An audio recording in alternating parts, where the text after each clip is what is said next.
शहर की भीड़भाड़ से दूर एक घने और डरावने जंगल के किनारे दो साए चल रहे थे। गौरी के सिर पर फटी हुई गठरी थी और शीतल ने अपनी दीदी का पल्लू कसकर पकड़ रखा था। माता पिता की अचानक मृत्यु के बाद जमीन हथियाने वाले रिश्तेदारों ने उन्हें घर से निकाल दिया था। शीतल ने कांपती आवाज में पूछा, दीदी, अब हम कहाँ जाएंगे? हमारा घर अब कभी नहीं मिलेगा क्या? गौरी ने होंठ दबाते हुए कहा, कहीं भी जाएंगे शीतल पर साथ रहेंगे। हमारे पास रहने को घर भले ना हो पर एक दूसरे का साथ है। जब तक मैं हूँ तुझे कुछ नहीं होने दूंगी। शीतल की आंखें भर आईं। मुझे बहुत डर लग रहा है दीदी। डर मत, भगवान ने घर छीना है पर हिम्मत नहीं छीनी। हम अपनी नई दुनिया खुद बनाएंगे। गौरी ने एक पुरानी कुल्हाड़ी और अपनी हिम्मत के सहारे 2 दिनों में लकड़ियां काटकर जंगल के अंदर एक छोटी झोपड़ी बना ली। वही झोपड़ी भूख और डर के बीच उनकी एकमात्र ढाल बन गई। रात का घना अंधेरा जंगल को निगल चुका था। झोपड़ी की दरारों से बर्फीली हवाएं अंदर आ रही थीं। दीदी, बापू कहते थे कि हम अपनी जमीन के राजा हैं। क्या राजाओं के बच्चे ऐसे खुले आसमान के नीचे सोते हैं? मुझे माँ की बहुत याद आ रही है। उनकी गोद में ठंड नहीं लगती थी। चुप हो जा मेरी गुड़िया, जब तक तेरी दीदी जिंदा है तुझे कुछ नहीं होगा। बस ये रात काट ले।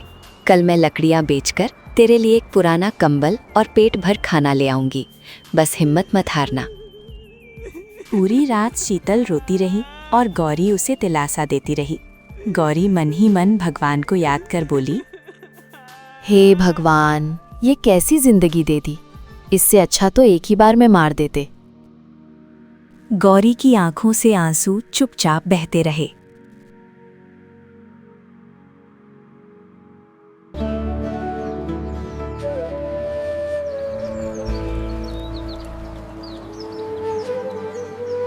अगली सुबह गौरी ने शीतल को झोपड़ी के पास बिठाया। शीतल, तू यहीं रहना। मैं लकड़ियाँ काटकर बाजार से जल्दी लौट आऊंगी। दरवाजा अंदर से बंद रखना। दीदी, मुझे अकेले मत छोड़ो ना। अगर मैं नहीं गई तो रात को फिर भूखे सोएंगे। हिम्मत रख।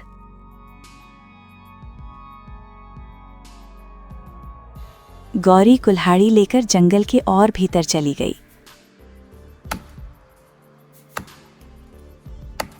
लकड़ियों का भारी गट्ठर सिर पर रखकर वो बाजार पहुंची। लकड़ियां बेचकर जो थोड़े पैसे मिले उनसे सूखा राशन खरीदा। लौटते समय 2 आवारा लड़कों ने उसे घूरा। उनकी आंखों में दरिंदगी चमक रही थी। इतनी अच्छी लड़की इस वीराने में कहाँ जा रही हो? थोड़ा हमसे भी बात कर लो। गौरी घबराकर पीछे हटने लगी। तभी एक महंगी कार रुकी और उसमें से अर्जुन उतरा। पीछे हटो तुम दोनों, वरना हड्डियां तोड़ दूंगा। वे लड़के उसके रुतबे से डरकर भाग गए। गौरी ने अर्जुन को देखा तो उसकी आंखें भर आईं। ये वही अर्जुन था जिससे वो 1 साल से प्रेम करती थी, पर अमीरी गरीबी की खाई ने उन्हें अलग कर दिया था। अर्जुन, तुम यहाँ कैसे?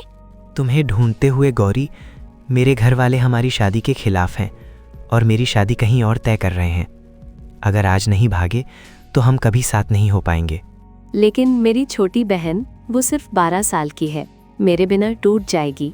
देखो गौरी, उसे साथ ले गए तो मेरा परिवार हमें तुरंत ढूंढ लेगा। बच्ची साथ होगी तो हम तेज भाग भी नहीं पाएंगे। शहर पहुंचकर कोर्ट मैरिज करेंगे। कल शाम तक वापस आकर उसे अपने साथ ले जाएंगे। बस उसे ये मत बताना कि तुम भाग रही हो, नहीं तो वो रोएगी और शोर मचाएगी। मैं तुम्हारे अलावा किसी और से शादी नहीं करूंगा। गौरी, तुम नहीं आओगे तो मैं अपनी जान दे दूंगा।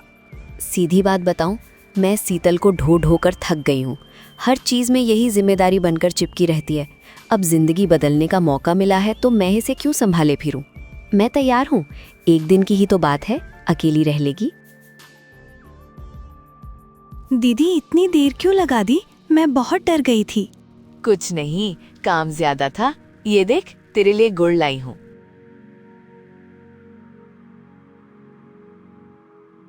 दीदी, आप कल फिर जाओगी क्या?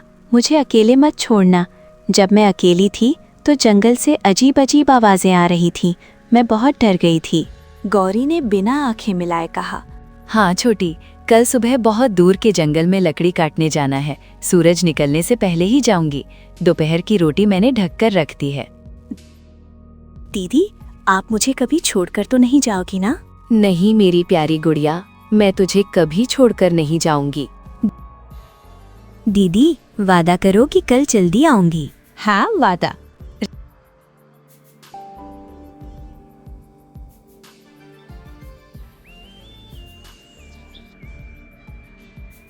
रात के 3 बजे शीतल गहरी नींद में थी। बाहर अर्जुन की गाड़ी का हल्का हॉर्न सुनाई दिया। गौरी ने छोटा सा झोला उठाया। उसने मुड़कर शीतल के मासूम चेहरे को आखिरी बार देखा। नींद में ही शीतल ने गौरी का हाथ पकड़ने की कोशिश की, लेकिन गौरी ने धीरे से अपना पल्लू छुड़ा लिया। वो झोपड़ी से बाहर निकली और दरवाजे की कुंडी बाहर से लगा दी ताकि शीतल बाहर ना निकले और सुरक्षित रहे। पर वही कुंडी उसकी कैद बन गई। गौरी अर्जुन के साथ अंधेरे में खो गई।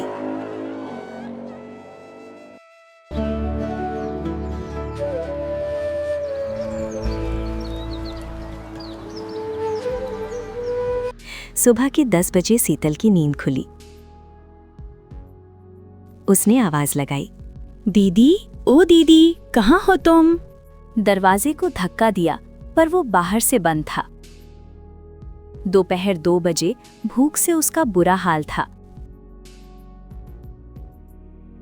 दीदी, मजाक मत करो, दरवाजा खोलो। शाम 6 बजे सूरज ढल गया। जंगल में सन्नाटा था। शीतल फूट फूट कर रोने लगी। उसे लगा दीदी पर कोई अनहोनी हो गई है। रात 10 बजे कड़ाके की ठंड और भूख उसका बुरा हाल था। जलाने को एक भी लकड़ी नहीं थी, क्योंकि गौरी सारी लकड़ियां बेचकर गई थी। दीदी, मुझे माफ कर दो, मैं अब कभी जिद नहीं करूंगी। बस आप वापस आ जाओ। बहुत ठंड लग रही है दीदी, वापस आ जाओ। मुझे भूख लगी है, अंधेरे से डर लगता है। जहां भी हो, एक बार आ जाओ। ठंड इतनी थी कि उसके होंठ नीले पड़ गए। वो रोते रोते जमीन पर गिर पड़ी और खुद को अपनी बाहों में समेट लिया।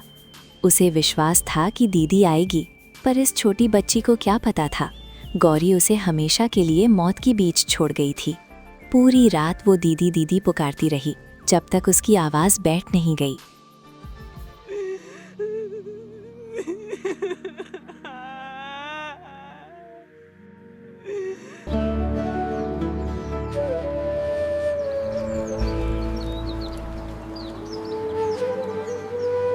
अगली सुबह लकड़हारा कुल्हाड़ी लेकर जंगल में लकड़ी काटने आया। झोपड़ी के पास से गुजरते हुए उसने देखा कि दरवाज़ा बाहर से बंद है और अंदर से हल्की सिसकियां आ रही हैं। वो दरवाजे के पास गया और दरार से अंदर झांका। अरे, अंदर तो एक बच्ची पड़ी है। इतनी ठंड में, बाप रे। उसने दरवाज़ा तोड़ दिया। शीतल अधमरी हालत में पड़ी थी। वो उसे उठाकर अपने घर ले गया। लकड़हारे की पत्नी ने शीतल को संभाला। बेटी, तुम कौन हो? इतनी ठंड में झोपड़ी में अकेली क्या कर रही थी? काका, मेरी दीदी को ढूंढो, वो जंगल में खो गई है। शीतल ने सब कुछ बताया और फूट फूट कर रो पड़ी। चुप हो जाओ बेटी, तुम्हारी दीदी तुम्हें छोड़कर भाग गई है। नहीं, मेरी दीदी मुझे छोड़कर कभी नहीं जा सकती। वो मुझसे बहुत प्यार करती है।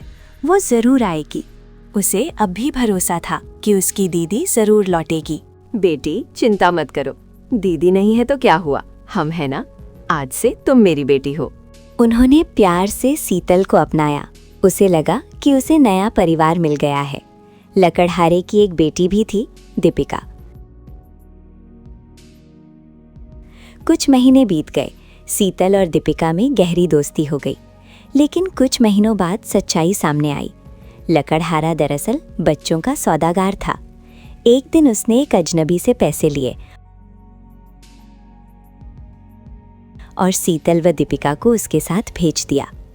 जाओ बेटियों, ये तुम्हें शहर घुमाएंगे, अच्छा खाना खिलाएंगे। नहीं नहीं बाबूजी, हमें नहीं जाना। आप भी चलो। मेरी प्यारी बेटियों, ऐसा नहीं कहते। बड़ों की बात माननी चाहिए। मुझे बहुत काम है, इसलिए नहीं जा सकता। वरना जरूर चलता। भला अपने जिगर के कुकड़ों को कैसे छोड़ता। चिंता मत करो, शाम होने तक ये तुम्हें वापस छोड़ देंगे। मन ना होते हुए भी दोनों को जाना पड़ा। रास्ते में वो आदमी फोन पर बोला, हाँ, 2 ताज़ा लड़कियां हैं, एक तो बहुत छोटी है, अच्छी कीमत मिलेगी। कल सुबह मंडी पहुंच जाऊंगा। शीतल के होश उड़ गए।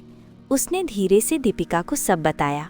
दीपिका, ये हमें शहर घुमाने नहीं ले जा रहा। बाबूजी ने हमें बेच दिया है और ये भी हमें आगे बेचने वाला है। दीपिका घबरा गई। डरना मत, अगर बचना है तो यहाँ से भागना होगा। उसने दीपिका का हाथ कस कर पकड़ा। कुछ देर बाद जैसे ही वो आदमी पेशाब करने रुका, शीतल ने इशारा किया और दोनों कांटेदार झाड़ियों में कूद गए। वो आदमी पीछे दौड़ा, लेकिन लड़कियां मौत के डर से और तेज भागती रहीं और कुछ दूर जाकर झाड़ियों में छिप गए। उनके पैरों में कांटे चुभ रहे थे, लेकिन डर ने दर्द की आवाज बंद कर दी थी। अचानक पीछे से वही आदमी चिल्लाया, भाग कहाँ रही हो छोटे चूहे? पैसे दिए हैं तुम पर। उसकी आवाज पैरों के बीच गूंज रही थी। सूखी पत्तियां उसके पैरों तले चरमराती जा रही थीं। दीपिका रो पड़ी। शीतल, वो हमें पकड़ेगा। शीतल ने उसके होंठ दबा दिए। आवाज नहीं, मरना है क्या? दोनों की धड़कनें तेज थीं। आदमी की आवाज पास आती गई। शीतल ने धीमी आवाज में कहा, दीपिका, जब मैं 3 गिनूं तो भागना, पीछे मत देखना, चाहे मैं गिर भी जाऊं। 1, 2, 3। दोनों बिजली की तरह भागी। आदमी झाड़ियों में फंसकर लड़खड़ा गया। भागते भागते वे जंगल के दूसरे छोर पर एक साफ खेत में पहुंची। पास ही छोटा सा घर था। किसान अमन और उसकी पत्नी मुस्कान आंगन में बैठे थे। दोनों लड़कियां उनके पैरों पर गिर पड़ीं। हमें बचा लो, वो आदमी हमें बेचने जा रहा है। हम उसके साथ नहीं जाना चाहते। तभी वो आदमी भी वहां पहुंच गया। ये लड़कियां मेरी हैं, इन्हें बाहर निकालो। किसान समझ गया कि ये दोनों लड़कियां उसकी अपनी नहीं है। अमन ने लाठी उठाकर कहा, इन बेटियों की आंखों का डर बता रहा है कि तू कौन है। अगर एक कदम भी आगे बढ़ाया तो यहीं खेत में गाड़ दूंगा। तुम जानते नहीं मैं कौन हूँ। शुक्र कर मैं किसान हूँ, वरना तेरी औकात का पता आज तुझे खुद ही नहीं चलता। आदमी का गला सूख गया। वो पीछे हटते हुए बोला, देख लेना, पुलिस लाऊंगा। अरे जा पुलिस लाना, या अपनी माँ पर। इन बेटियों को छू कर दिखा। आदमी भाग गया।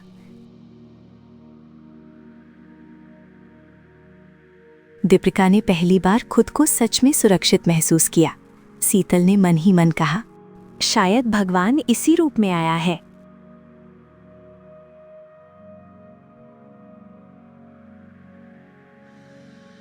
शीतल और दीपिका ने रोते रोते अपनी पूरी कहानी सुनाई। दीपिका ने बताया कि लकड़हारा उसे कहीं से चुरा कर लाया था और भीख मंगवाता था। अमन और मुस्कान, जो वर्षों से निसंतान थे, उनकी आंखों में ममता भर आई। अमन मुस्कुराकर बोला, मुस्कान, लगता है भगवान ने हमारी सुन ली। हमने 1 की मांग की थी और हमें 2 दे दी। लोग सही कहते हैं, जब भगवान देता है छप्पर फाड़ कर देता है। हाँ जी, अब ये हमारी ही बेटियां हैं। मेरे अपने आंचल में कभी कोई बच्चा नहीं खेला, खालीपन ही मिला हमेशा। अब ये 2 नन्हे हाथ मिले हैं तो लगता है भगवान ने देर से सही माँ सुनने का हक दे दिया। दोनों बहुत खुश थे। बरसों से संतान न होने का दर्द आज खत्म हो गया था।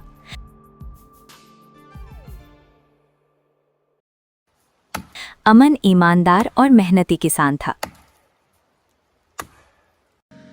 उसने दोनों लड़कियों को अपनी सगी औलाद की तरह पाला।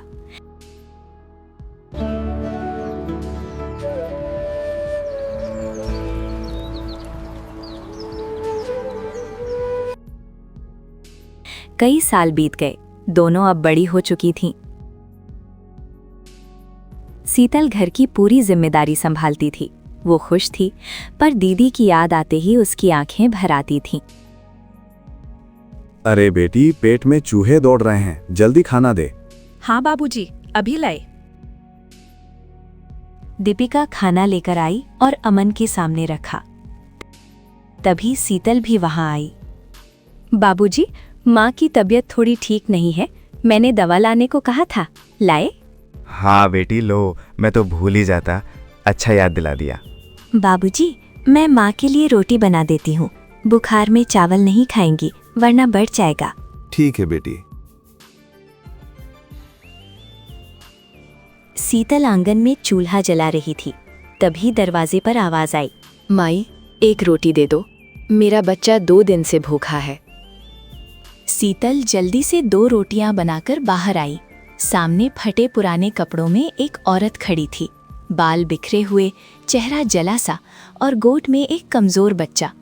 द्वार पर खड़ी औरत ने सिर उठाया। शीतल की उंगलियां कटोरे से छूट गईं। दीदी, गौरी ने कुछ बोलने की कोशिश की पर गला नहीं खुला। उसने बस एक शब्द कहा, छोटी। और उसी पल वो शीतल के पांवों पर गिर पड़ी। उसके बच्चे ने भूख से रोना शुरू कर दिया। गौरी बच्चे को सीने से लगाकर चीख पड़ी। भगवान, सजा पूरी हो गई क्या? अब तो मेरी बहन लौटा दी। शीतल घुटनों के बल बैठ गई।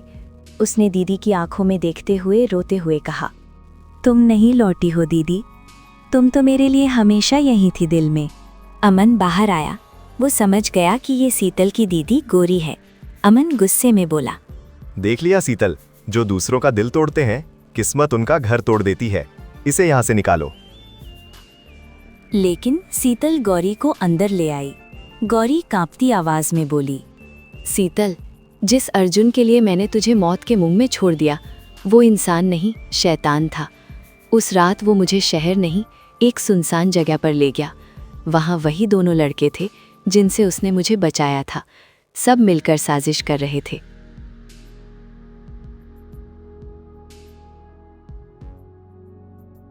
नहीं अर्जुन, तुम पर भरोसा किया था। तुम मुझे इस सुनसान जगह पर इनके साथ छोड़कर नहीं जा सकते। नहीं, मत जाओ। क्या तुमने सोचा कि मैं तुमसे शादी करूंगा? तुम जैसी गरीब लड़कियां सिर्फ खिलौना होती हैं।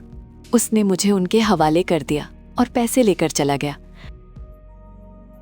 उन्होंने मुझे महीनों कैद रखा। जब मैं गर्भवती हुई तो मुझे कचरे की तरह सड़क पर फेंक दिया। मैं भीख मांगकर किसी तरह अपनी जिंदगी बचाती रही। कुछ महीनों बाद इस बच्चे को जन्म दिया। मैं तुझे ढूंढने झोपड़ी तक गई थी, पर वो जल चुकी थी। मुझे लगा तू मर गई मेरी वजह से।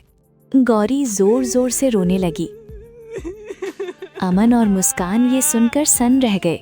कर्मों का हिसाब पूरा हो चुका था। गौरी ने सब खो दिया था। शीतल ने धैर्य से सब पा लिया था। शीतल की आंखों से आंसू बह निकले। शीतल बोली, दीदी, भगवान ने आपको जीते जी नर्क दिखा दिया। मैं आपको माफ करती हूँ। अमन ने गौरी और उसके बच्चे को घर में जगह दी। शीतल, तू कितनी बड़ी हो गई है। अब अगर मौत भी आई ना, तो भी मैं तुझे छोड़कर नहीं जाऊंगी। मुझे माफ कर दे छोटी, मैं प्यार में अंधी हो गई थी। अमन ने पूछा, शीतल, तुमने अपनी दीदी को पहचाना कैसे?